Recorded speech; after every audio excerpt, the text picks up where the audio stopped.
मैं तो सबसे पहले आपके चैनल को धन्यवाद करना चाहता हूँ जो आप लोग आज दिखा रहे हो। और कल तक तो आप लोग सारी मीडिया ये दिखा रही थी कि कांग्रेस जीत रही, कांग्रेस जीत रही। और मैं कुछ दिन पहले यहाँ बोल के गया था, पिछले हफ्ते से पिछले हफ्ता आया था भैया जी कहने में, आपको यूट्यूबरों से भी बोल के आया था कि कांग्रेस बीजेपी फुल बहुमत में आ गया हूँ। वो कह रहे नहीं जी कांग्रेस आ रही फुल बहुमत में। और अभी ये जो इन्होंने साहब ने जो बोला है, जितनों ने बोला है कि बीजेपी को प्रचार करने की ज़रूरत नहीं है। जब तक कांग्रेस पार्टी में राहुल गांधी, प्रियंका गांधी और सोनिया गांधी खुद बैठे हुए हैं तो बीजेपी ऑलरेडी अपने आप जीतेगी। आपको देखो सोनिया गांधी को लिख के देना पड़ता है, वो बोलती कुछ, दुनिया कुछ सुनती है। प्रियंका गांधी को बोला, अभी नारा लगाया था लड़की जो है लड़ सकते हो। अभी जो है यूपी में कांड हुए ना 3-4 लड़कियों के साथ, तब तो कुछ नहीं बोला प्रियंका गांधी ने, तब इनके मुंह में दही जम जाती है। ठीक है, जब इतना बड़ा नारा लगा रहे हो आप लड़की होके, और खुद वो यूपी की जो मालिक है प्रियंका गांधी। और वैसे मैं एक्चुअल में आपको भी यही बोलना चाहता, कुछ लोगों ने भी पहले यही बोला था, मैं बार बार यहाँ पर भी यही रिक्वेस्ट बोलना चाहता हूँ आपसे कि आप इनको टाइटल जो है गांधी खानदान नहीं है, गांधी मत बोलिए, राहुल बोलो या प्रियंका बोलो। कि अभी मैं आपको आपके चैनल से बोलना चाहता हूँ, एक्चुअल में पता क्या होता है, जैसे मैं हूँ हमारे देश के अंदर में सरनेम तो लिखा जाता है। अरे दादा कैसे लिखा जाएगा था, मैं हूँ ना, जैसे मेरी बिटिया है, ठीक है, अभी मैं GS बिस्ट हूँ, तो मेरी बिटिया का जब तक ब्याह नहीं हुआ तब तक वो GS बिस्ट कहलाएगी। जो वो शादी करके अपने शादी, राहुल गांधी की बात करते हैं हम, तो राहुल गांधी का कहा, राहुल गांधी का ज़्यादा, ये देखो नाना कौन था, दादा कौन था राहुल गांधी का, उसके उसमें तो कभी नहीं जाते आज तक, पता ही नहीं उनको मेरा दादा कौन है, नानी कौन, दादी कौन है, उनको ये पता है। फिरोज गांधी, अभी जो आप ये बोलते हैं नेहरू ने भी हमारे टाइटल चोरा है। नेहरू भी जो है मुसलमान है, उसको मोतीलाल नेहरू, आप उनकी हिस्ट्री उठा के देखो ना। ये कोई इन्होंने जात आज बोलते हैं ना, अब हिंदू मुसलमान, ये सारे कांग्रेस का जब से देश आज़ाद हुआ ना, ये आप लोग बार बार मीडिया वाले बोलते बीजेपी ये करते, बीजेपी का मोदी जी आए थे ना बीजेपी, उससे पहले मैं बता रहा हूँ आपको जनसंघ थी, जनसंघ। फिर उसके बाद लड़ते बीजेपी एक ज़मीनी पार्टी है, ज़मीन से निकली हुई, इन्होंने मेहनत किया। फिर 82 में 2 सीटें आई बीजेपी की। ये भी बड़ा जब रथ आंदोलन, अटल जी, अडवाणी जी, बड़े पापड़ बेले बीजेपी ने। और फिर धीरे धीरे कहने मतलब आज जो बीजेपी 2014 के स्तर पर पकड़ मजबूत थी हरियाणा के अंदर में, जमीन पे है बीजेपी, जमीन से उन्होंने काम किया। तो उसके बाद धीरे धीरे बीजेपी जो आज ये लोग बोलते हैं कि हिंदू मुसलमान, अभी जो है ना आप देखिए जब से मोदी है, सबका साथ सबका विकास, ये नारा है ना उनका, कहीं भी देखिए जो काम आपको मिल रहा है वो काम मेरे को भी मिल रहा है, पैसा को मिल रहा है, जो भी चीज़ गवर्नमेंट की जो भी अलाउंस होती है सबको मिलती है, कोई भेदभाव नहीं। पर ये कांग्रेस जो है 70 साल से राज किया, अब 70 साल से जब से कुर्सी छोड़ी तब से इनको ज़्यादा मिर्ची लग रही। तो ये कोई ना कोई पाखंड कभी विदेश में बोल देते, कभी सारी पार्टी को मिल गया। अभी इन्होंने सारी पार्टी को बनाया था, गठबंधन बनाया, तो गठबंधन फिर अखिलेश यादव को सीट क्यों नहीं दी वहाँ पे? ये केजरीवाल की बात तभी नहीं करेंगे। अच्छा, जैसे हरियाणा में भीड़ जम रही थी, कांग्रेसी सारे कह रहे थे कि भाई इस बार तो हम आ ही रहे हैं। कल तक तो यही उम्मीद थी कि कांग्रेस आ रही है, आज अचानक से पलटी मार गए। अचानक से ऐसे पलटी मार गई, उनके कांग्रेस को चढ़ाने वाले कौन थे? योगेंद्र यादव, जो कहते थे कि देखो आंधी है, सुनामी है, लोग मेरे से पूछ रहे हैं, वो योगेंद्र यादव जो किसानों के नेता बने बैठे हुए थे, वो योगेंद्र यादव जो आम आदमी पार्टी को गर्क में डाल दिया जिन्होंने, वो केजरीवाल। अब जो आने वाला समय है, अब दिल्ली को जागरूक करने का समय है, और आम आदमी का हाल वही होगा जो हरियाणा में हुआ है, जो उत्तराखंड में हुआ है, जहां उनकी जमानत भी जब्त हो गई है। तो कुल मिलाकर के आने वाला समय जो है आम आदमी पार्टी के लिए भी खतरे की घंटी है। आने वाला समय यहाँ पे भी बीजेपी आने वाली है दिल्ली में अब।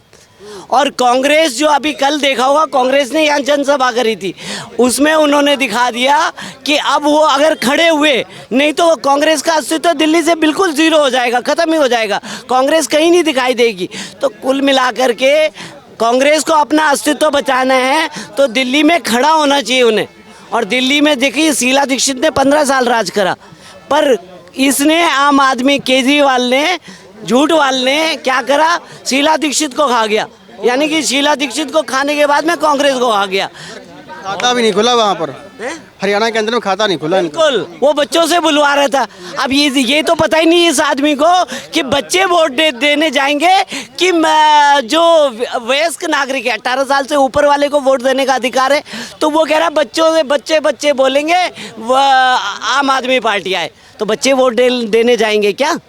तो इस आदमी को पहले ये ज्ञान होना चाहिए कि वोट देने कौन जाएगा। वयस्क नागरिक जाएंगे ना, जो 18 साल से ऊपर हैं। तो देखिए ऐसे ऐसे लोग, इन्होंने खाली क्या है, लॉलीपॉप छोड़ने का काम। और वही कांग्रेस भी लॉलीपॉप प्लॉट दे देंगे। आप बताइए, प्लॉट दे दोगे आप तो उनकी वोट खरीदने का मतलब है कि आप उनको भ्रष्टाचारी बना रहे हो। जैसे केजरीवाल ने शुरू करा कि महिलाओं के लिए बस फ्री, यानी फ्री की पॉलिटिक्स को वहाँ की जनता ने नकार दिया। बिल्कुल आप सही कह रहे हैं कि फ्री की पॉलिटिक्स अब इस देश में खत्म होती जा रही है। अब देखिए कांग्रेस ने जातिवाद का वो सरोपा लेकर के, पर जातिवाद हरियाणा में नहीं करा। कुमारी सैलजा को दूध में मक्खी की तरह से निकाल दिया। कुमारी सैलजा को दलित थी, दलित का गाना गाते रहे राहुल गांधी, दलितों को ये, दलितों का वो, दलितों को वो। और जब दलितों को आगे करने की बारी आई तो पीछे हाथ हटा लिया। उधर से हुड्डा जी को लिया है, भूपेंद्र हुड्डा जी। तो कहने का मतलब क्या है, कांग्रेस की जो है नीति है ना, बोलती कुछ और है और करती कुछ है। करनी और कथनी में दोनों में अंतर है। क्या कहना चाहेंगे सर? भाई मैं कहना चाहूँगा, आप कह रहे थे, आपके मीडिया वाले सब दो दिन से पहले कांग्रेस की जो है ना एग्जिट पोल फलाना ये वो सब भाई, पीछे लोकसभा के चुनाव के अंदर नरेंद्र मोदी को भी 250 और 300 400 पार का नारा था, मगर 350 370 दिखाई रही थी सारी मीडिया। मगर उस टाइम भी तुम्हारे एग्जिट पोल फेल हो गए थे ना, मोदी की सीट 240 रह गई। तो वैसे ही इसमें भी तुम्हारे को, तुम कांग्रेस को दिखा रहे थे तो फेल हो गई तुम्हारी एग्जिट पोल सारी।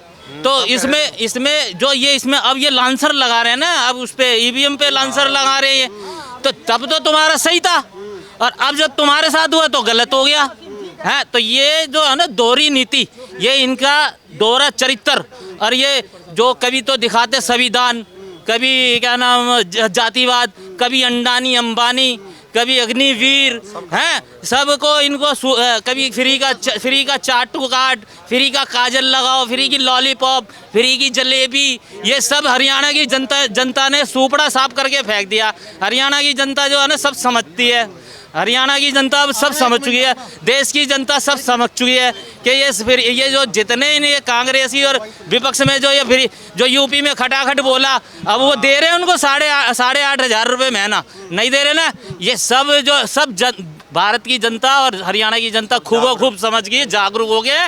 और अब वो जो आने वाले समय में, अब ये जो सीधी जो है ना आंधी, जो ये कह रहे थे आंधी चल रही है कांग्रेस का तूफान चल रहा है, अब ये तूफान जो बीजेपी का ना सीधा इधर दिल्ली की ओर आ रहा है। ये दिल्ली के अंदर जो आम आदमी पार्टी है ना, हरियाणा में तो कुछ मिला ही नहीं, अब ये दिल्ली में इनको साफ करेंगे अच्छी तरीके से, ऐसे साफ करेंगे। और जमुना जो गंदी हो रखी है ना, जमुना के अंदर सीधा भागे और इनको आगे भेज देंगे, बिल्कुल आगे नेपाल बाहर बिल्कुल साफ हो जाएगी जमुना वमुना, और ये बिल्कुल ये चले जाएंगे ना यहाँ से, जमुना भी साफ हो जाएगी, दिल्ली भी साफ हो जाएगी, दिल्ली का कूड़ा भी साफ हो जाएगा, दिल्ली के सड़क नाली साफ हो जाएंगे, दिल्ली की जो बसें टूटी फूटी है वो भी साफ हो जाएगी, दिल्ली का जल बोर्ड है इतना कर्जे में चल रहा है वो बिल्कुल क्लियर हो जाएगा।